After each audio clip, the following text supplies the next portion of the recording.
Hello दोस्तों, नलिन अकादमी शिक्षा मंत्र आप सभी का फिर से हार्दिक स्वागत करता है। आज है हमारे साइंस के मॉक टेस्ट का भाग 2।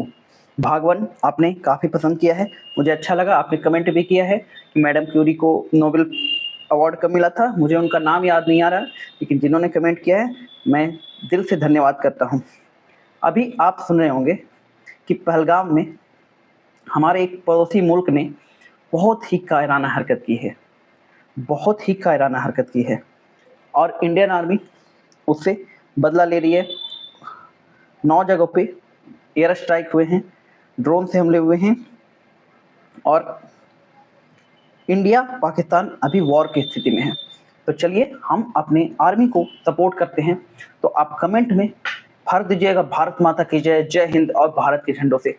हम अभी आर्मी में है नहीं तो हम युद्ध नहीं कर सकते, लेकिन हम अपना सपोर्ट जरूर दिखा सकते हैं इंडियन आर्मी को थ्रू सोशल मीडिया।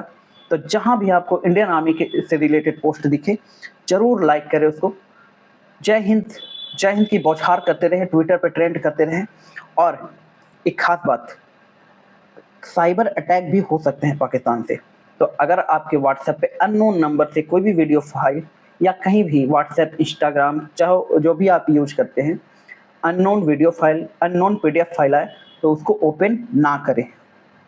ये आप हेल्प कर सकते हो भारत की सरकार को, भारत की फौज को अपनी तरफ से इतना हेल्प कर सकते हो। इस कमेंट बॉक्स में भारत माता की जय, जय हिंद, भारत के झंडों से ये पूरी वीडियो को, पूरे कमेंट बॉक्स, वीडियो के पूरे कमेंट बॉक्स को भरने की जिम्मेदारी आपकी होगी। जय हिंद।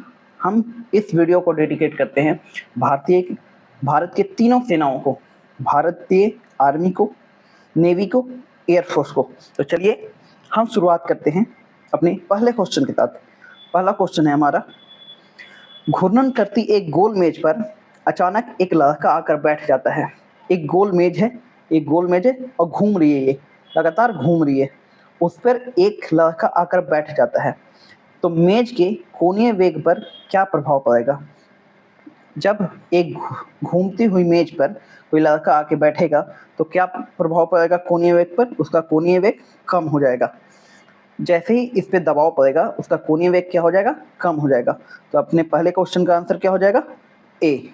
चलिए बढ़ते हैं अपने दूसरे क्वेश्चन की ओर।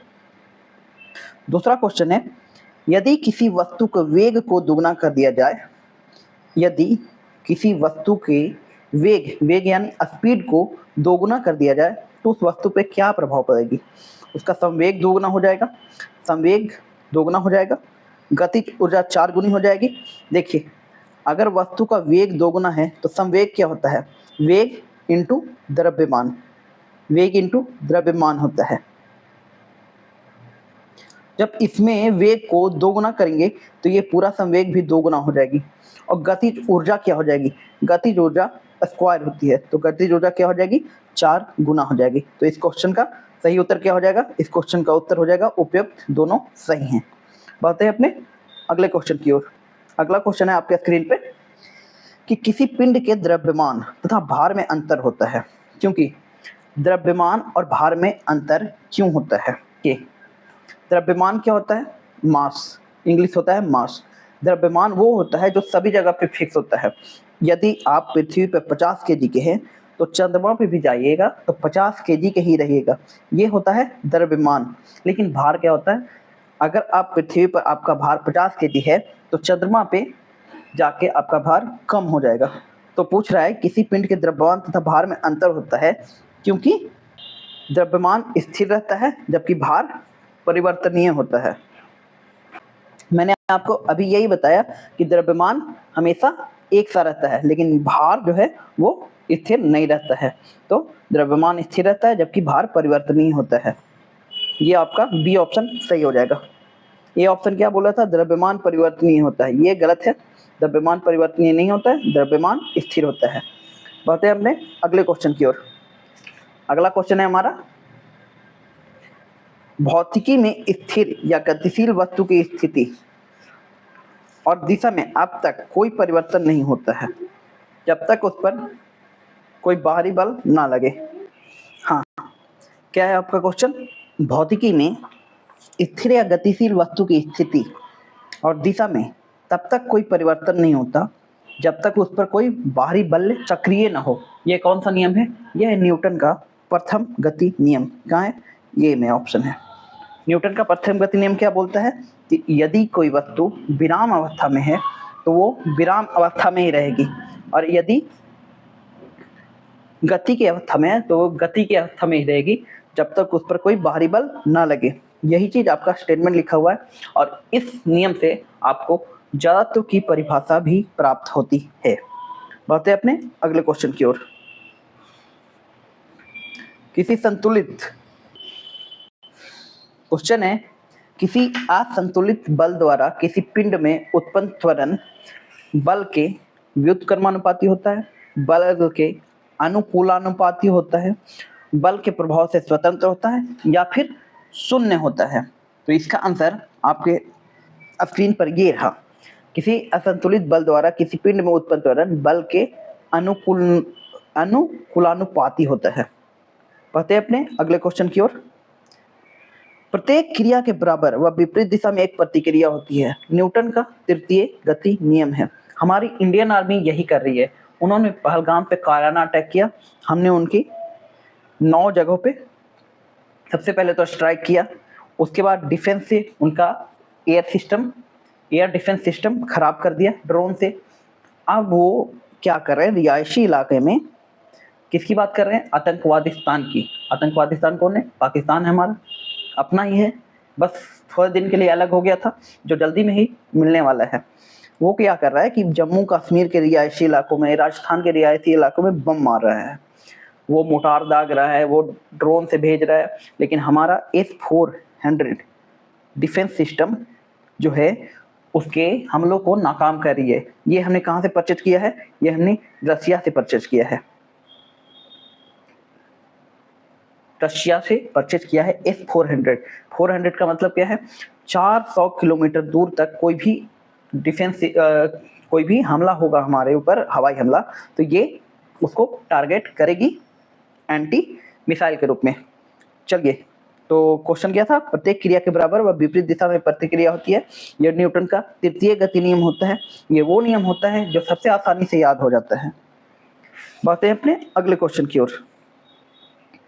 अगला क्वेश्चन है, जल में तैरता न्यूटन की गति के किस नियम के कारण संभव है? जल में तैरना न्यूटन के किस गति के नियम के कारण संभव है? तो ये ऑप्शन हो जाएगा आपका तृतीय नियम के अनुसार। तृतीय नियम क्या है? हर क्रिया के विपरीत तथा बराबर प्रतिक्रिया होती है। नेक्स्ट क्वेश्चन है आपका, कोई पिंड जब विराम अवस्था में बना हो तो बना रहेगा, और जब तक उस पर कोई बाहरी बल कार्य नहीं करता है। यह कथन किसका है? यह न्यूटन का प्रथम गति नियम है। बढ़ते हैं अगले क्वेश्चन की ओर। न्यूटन के गति के नियमों के अनुसार निम्न में कौन सा कथन सत्य है?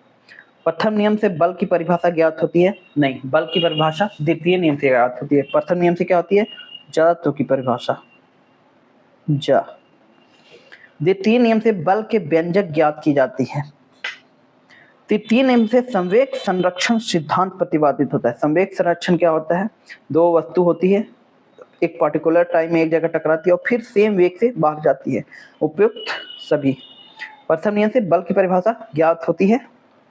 प्रथम नियम से बल की परिभाषा ज्ञात होती है। द्वितीय नियम से बल की व्यंजक ज्ञात की जाती है। तृतीय नियम से संवेग संरक्षण प्रतिपादित होता है। प्रथम नियम क्या है? जब तक उस पर, देखिए प्रथम नियम है कि कोई वस्तु गति में रहेगी तो गति में ही रहेगी, विराम में रहेगी तो विराम में ही रहेगी, जब तक उस पर कोई बाहरी से बल ना लगे। यानी बल की परिभाषा यहाँ से मिलती है हमें कि बल वो चीज है जो किसी गति के वस्तु को विराम में लाने का ताकत रखती है और विराम के वस्तु को गति में लाने का ताकत रखती है, वही तो बल है। द्वितीय नियम क्या होता है?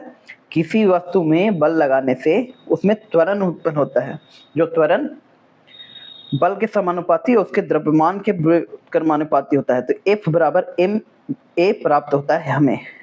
इसको a इधर लाइएगा तो बचेगा m बराबर f। सभी आपका आंसर हो जाएगा। बढ़ते हैं अपने अगले क्वेश्चन की ओर। किसी पिंड के उस गुणधर्म उसको क्या कहते हैं, जिससे वह सीधी रेखा में विराम या एक समान की गति में स्थिति में किसी भी परिवर्तन का विरोध करता है, उसको क्या बोलते हैं, उसको बोलते हैं जड़त्व की परिभाषा। नियम से मिलता है हमें, प्रथम गति नियम से। न्यूटन की गति का प्रथम नियम कहलाता है, क्या कहलाता है, जड़त्व का नियम कहलाता है। नेक्स्ट क्वेश्चन, गाड़ी खींचता हुआ घोड़ा किस बल के कारण आगे बढ़ता है? गाड़ी खींचता हुआ घोड़ा किस बल के कारण आगे बढ़ता है, किस बल के कारण बढ़ता है? तो क्या आंसर हो जाएगा, पृथ्वी द्वारा घोड़े के पैरों पर आरोपित बल से। नेक्स्ट क्वेश्चन है आपका, गतिशील वाहन के अचानक रुकने की यात्री को, गतिशील वाहन के अचानक रुकते ही यात्री सामने की ओर क्यों गिर पड़ता है?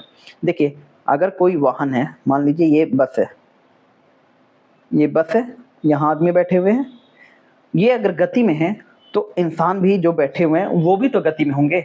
आपको खिड़की से देखे, आपको देखे आप 50 किलोमीटर के रफ्तार से भाग रहे हैं, लेकिन जब बस ब्रेक मारेगा तो आप तो भाग रहे हो ना, आपको ब्रेक लगने में टाइम लगेगा। आपका दिमाग बोलेगा कि अच्छा बस ब्रेक लगा दिया, हमको भी लगाना है। जब तक वो प्रोसेस करेगा तब तक बस ब्रेक मार चुकी होगी और आप गति में होने के कारण क्या हो जाओगे, आगे की ओर गिर जाओगे। तो इसका आंसर क्या हो जाएगा, इसका आंसर हो जाएगा आपका, यात्री के शरीर का निचला भाग तो रुक जाता है लेकिन ऊपरी भाग जड़त्व के कारण गतिशील अवस्था में रहता है। इसलिए आप अगर बस गति में है और एक बैक ब्रेक मारे, अचानक ब्रेक मारे, तो आप आगे की ओर झुक जाते हैं। ऐसे ही अगर विराम अवस्था में बस है और अचानक आगे बढ़ा दे तो आप पीछे की ओर झुक जाओगे। रॉकेट किस सिद्धांत पर कार्य करता है? तो आप सभी को पता होगा कि रॉकेट किस सिद्धांत पर काम करता है, संवेग संरक्षण के सिद्धांत पर। कैसे काम करता है, ये होता है रॉकेट, ये होता है रॉकेट, इससे अपना इतना आग धुआं छोड़ता है कि उस धुएं के बल के कारण ये ऊपर चला जाता है। धुआं पृथ्वी पर प्रेशर लगाती है और पृथ्वी इसको ऊपर भेज देता है। तो किस संरक्षण पे कार्य करता है, किस नियम पे, संवेग संरक्षण के सिद्धांत पे। याद रखिएगा, ये आपका VVI क्वेश्चन में आता है, VVI में। क्यों, लगभग एग्जाम में आपको ये देखने को मिलेगी, रॉकेट किस सिद्धांत पर कार्य करता है। तो ये आपको कंठस्थ होना चाहिए कि संवेग संरक्षण के सिद्धांत पर रॉकेट कार्य करता है। अगला क्वेश्चन है, क्रिकेट के खिलाड़ी तेजी से आती हुई बॉल को क्यों अपने हाथ को पीछे खींच कर पकड़ता है? आपने बहुत बार देखा होगा कि क्रिकेट खिलाड़ी अगर कैच पकड़ता है तो कैच जैसे ही पकड़ता है वो हाथ नीचे करता है। अगर ऊपर से बॉल आ रही है तो हाथ नीचे करता है, सामने से बॉल आ रही है तो हाथ को पीछे करता है। ऐसा आपने अगर क्रिकेट खेला होगा तो आपके साथ भी हुआ होगा, ये ऑटोमेटिक होने भी लगता है। अगर आप हाथ स्ट्रेट रखोगे, एकदम नहीं हिलाओगे, तो कैच छूटने के बहुत ज़्यादा चांसेस बन जाते हैं। क्यों होता है, बॉल विश्राम की स्थिति में आ सकती है, बॉल स्थिर स्थिति में रह सकती है, बॉल को रोकने हेतु उसे कम बल लगाने की आवश्यकता होती है, बॉल को रोकने हेतु उसे अधिक बल लगाने की आवश्यकता होती है। हाथ पीछे क्यों खींचता है, मान लीजिए 50 के स्पीड से बॉल आ रहा है, 50 किलोमीटर पर आवर के स्पीड से, तो हाथ में लगेगी तो उसको एक ब्रेक मिलेगा और थोड़ा सा आप पीछे लीजिएगा तो बॉल क्या हो जाएगी, विश्राम की स्थिति में आएगी। और विश्राम की स्थिति में आते ही आपका कैच वहीं रह जाएगा, बॉल आपसे छिटकने का प्रयास नहीं करेगी। इसलिए क्रिकेट खिलाड़ी हाथ को थोड़ा सा पीछे करते हैं। तो आंसर क्या हो जाएगा आपका, बॉल विश्राम की स्थिति में आ सकती है। तो आप ये बताओ कि आप अपने क्रिकेट जीवन में सबसे अच्छा फील्डर किसको मानते हो? मेरे ख्याल से न्यूजीलैंड की फील्डिंग बहुत बेहतर होती है यार। न्यूजीलैंड, साउथ अफ्रीका, इंडिया में भी कुछ कुछ फील्डर हैं, रविंद्र जडेजा, विराट कोहली, सुरेश रैना, मनीष पांडे, ये सब अच्छे फील्डर थे, मोहम्मद कैफ। आप बताओ, आप किसको अच्छा फील्डर मानते हो? बल निम्नलिखित में से किसका गुणनफल है? बल निम्नलिखित में से किसका गुणनफल है? तो बल है आपका द्रव्यमान और त्वरण का गुणनफल। कैसे? आपने एक फॉर्मूला पढ़ा होगा, F बराबर ma। m का मतलब मास यानी द्रव्यमान और a का मतलब एक्सीलरेशन यानी त्वरण। तो F बराबर ma, ये है F का मतलब फोर्स, फोर्स का मतलब बल। तो बल किसका गुणनफल है? द्रव्यमान और त्वरण का। बढ़ते हैं अगली क्वेश्चन पे। यदि कोई व्यक्ति चंद्रमा पर उतरता है तो उसके शरीर में उपस्थित भार में कमी आएगी। पदार्थों की मात्रा में परिवर्तन होता है? नहीं। भार रह जाता है? नहीं, भार नहीं रहता है, भार परिवर्तन होता है। तो आपका ऑप्शन सी सही हो जाएगा। भार परिवर्तित हो जाती है, आप दूसरी जगह पर जाओगे, जैसे ग्रेविटी का प्रभाव पड़ेगा आप पे तो भार कम होता जाएगा। नेक्स्ट क्वेश्चन है, यदि हम भूमध्य रेखा से ध्रुवों की ओर जाते हैं तो जी का मान क्या होता है? यदि हम भूमध्य रेखा से ध्रुवों की ओर जाते हैं तो जी का मान, जी यानी गुरुत्वीय बल का मान बढ़ता है। भूमध्य रेखा क्या होता है? ये पृथ्वी है, ये आपकी बीच की रेखा भूमध्य रेखा है और ये है ध्रुव। तो जैसे ही आप इधर या इधर की ओर बढ़ोगे तो जी का मान बढ़ते जाता है। चलिए नेक्स्ट क्वेश्चन देखिए, शरीर का वजन पृथ्वी की सतह पर सभी जगह एक समान होता है, ध्रुवों पे अधिकतम होता है, विषुवत रेखा पे अधिकतम होता है, मैदानों की तुलना में पहाड़ियों पर अधिकतम होता है। पृथ्वी की सतह पे मान लीजिए पृथ्वी है, सभी जगह एक समान होता है। नहीं, ये गलत है, क्योंकि ध्रुवों पे आपका शरीर का वजन बढ़ सकता है, भार बढ़ सकता है, द्रव्यमान नहीं बढ़ सकता, भार बढ़ सकता है। तो शरीर का वजन ध्रुवों पे क्या होता है? अधिकतम होता है। और ध्रुवों पे जब अधिकतम होगा तो पूरी पृथ्वी पर एक समान तो रहेगा नहीं, पृथ्वी पे ही ध्रुव है ना, तो एक समान तो रहेगा नहीं, तो ध्रुवों पे अधिकतम होता है, इसका आंसर हो जाएगा। चलिए अगला क्वेश्चन है, यदि कोई व्यक्ति पृथ्वी की तुलना में चंद्र तल पर ऊंची छलांग लगा सकता है, यदि कोई व्यक्ति पृथ्वी की तुलना में ऊंची छलांग लगा सकता है, क्यों? वह चंद्रमा पर भारहीन होता है? ऐसा तो नहीं है भारहीन हो जाएगा, एकदम भारी नहीं रहेगा, तो ये तो हो नहीं सकता। चंद्रमा पर कोई वातावरण नहीं है, इसका छलांग लगाने से कोई मतलब नहीं है, वातावरण नहीं है तो मौसम परिवर्तन नहीं होगा। चंद्रमा पर छलांग लगाने से वातावरण का मतलब नहीं है। चंद्र तल पर गुरुत्वाकर्षण बल पृथ्वी की तुलना में अल्पतम है, अल्पतम मतलब कम है। हाँ, ये आंसर आपका हो जाएगा। क्यों? पृथ्वी पे आप कूदने लगोगे तो पृथ्वी आपको अपनी ओर खींचेगी, तो इससे आप ज़्यादा ऊपर कूद नहीं सकते। लेकिन चंद्रमा की सतह पे द्रव्यमान मतलब ये क्या बोलते हैं, गुरुत्वीय बल कम है, तो क्या हो जाएगा? गुरुत्वाकर्षण बल कम है, तो आप ज़्यादा ऊंची छलांग लगा सकते हो। फिर आओगे यहीं पे, खींचेगी ही, लेकिन थोड़ा ऊंचा छलांग लगा सकते हो, क्योंकि गुरुत्वाकर्षण बल चंद्रमा के सतह का पृथ्वी की सतह से कम है। नेक्स्ट क्वेश्चन है आपका, पहाड़ी पर चढ़ता एक व्यक्ति आगे की ओर झुक जाता है, क्यों झुक जाता है भैया? तेज चल सके, आगे की ओर झुकेगा तो तेज चल पाएगा, फिसलने की संभावना कम हो जाए, शक्ति संरक्षण हेतु, या अस्थायित्व बढ़ाने हेतु। तो आपका क्या हो जाएगा? अस्थायित्व बढ़ाने हेतु। अस्थायित्व यानी ऐसे सतह, देखिए ऐसे सतह होता है तो आगे की ओर झुकेगा ना, तो ऐसे गिर नहीं पाएगा, आगे की ओर झुका रहेगा। तो अब इधर की ओर झुकेगा तो उसको हवा ऐसे मारेगी और ये फेंका जाएगा, इसलिए वो आगे की ओर झुका रहता है अस्थायित्व बढ़ाने के लिए। सर्दी की रात ठंड पड़ने पर पाइप फट जाती है, क्यों फट जाती है? जमने पर पानी आयतन बढ़ा लेता है। अच्छा, ये बी ऑप्शन है, ये ऑप्शन यहाँ है।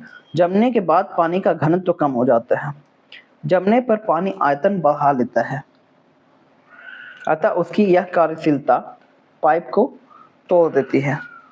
जमने के बाद पानी का आयतन बढ़ जाता है, जमने के बाद पानी की पाइप का धातु गल जाता है, जमने के बाद पानी का आयतन बढ़ जाता है। इसलिए नल है, मान लीजिए ये नल है और इसमें पानी है, तो ऐसे ऐसे पानी रहेगा, लेकिन जैसे ही जमेगा इसका आयतन क्या होगा? बढ़ते जाएगा, बढ़ेगा बढ़ेगा, और ये दबाव सहन नहीं कर पाएगी, इसलिए फट जाता है। पानी से भरी कांच की बोतल जमने पर टूट जाएगी, क्योंकि जमने पर बोतल सिकुड़ती है, कांच की बोतल है, सिकुड़ कैसे सकती है? जमने पर जल का आयतन घट जाता है, हमने अभी पढ़ा जमने के बाद पानी का आयतन बढ़ जाता है, तो यहाँ घट जाता है, कैसे हो सकता है? ये भी गलत। जमने पर जल का आयतन बढ़ जाता है, बिल्कुल, जमने पर जल का आयतन बढ़ जाता है, इसलिए कांच की बोतल भी टूट सकती है। बढ़ते हैं अपने अगले क्वेश्चन की ओर। You have reach the end of the document, मतलब आज का वीडियो यही समाप्त होता है। हम आपसे फिर से अपील करते हैं कि भारतीय सेना के सपोर्ट में आप जो भी काम कर सकते हैं जरूर करें। जैसे हमने कोरोना काल में दिया जला के, थाली बजा कर डॉक्टरों का आत्मविश्वास, उनका विश्वास बढ़ाया था, उनका सपोर्ट किया था एक तरह से, वैसे ही इंडियन आर्मी भी अभी इंडियन आर्मी को भी हमारी सपोर्ट की ज़रूरत है। हम उन्हें सपोर्ट दिखाएँगे कि हम आपके साथ हैं, तो वो आराम से लड़ पाएँगे। याद रखिएगा, वो जागते रहते हैं इसलिए आप चैन से सो लेते हैं। तो उनके सपोर्ट में जो कर सकते हैं करिएगा। ये वीडियो उन जाबाजों को समर्पित है जो हमारे दुश्मन मुल्क की ईंट से ईंट बजाने में लगे हुए हैं। Thank you very much Indian army, thank you very much Indian air force, thank you very much Indian navy हमारी सुरक्षा करने के लिए। ये आज कमेंट बॉक्स आपको पूरी तरह से इंडियन आर्मी के लिए, इंडियन नेवी के लिए, इंडियन एयरफोर्स के लिए भर देना है। जय हिंद और भारत के झंडों के साथ हम आपसे विदा लेते हैं। अगर आपको यह वीडियो पसंद आई, लाइक कीजिएगा, चैनल को सब्सक्राइब कीजिएगा, कमेंट करके बताइएगा। हाँ, कमेंट करके आप इस वीडियो का जो ये टेक्सचर है वो बताइएगा आपको कैसा लग रहा है। अगर आपको अच्छा लगे तो इसी टेक्सचर में आगे की वीडियो आएंगी। चलिए मिलते हैं आपसे नेक्स्ट वीडियो में, तब तक के लिए जय हिंद, जय भारत, जय जवान, जय किसान, जय विज्ञान।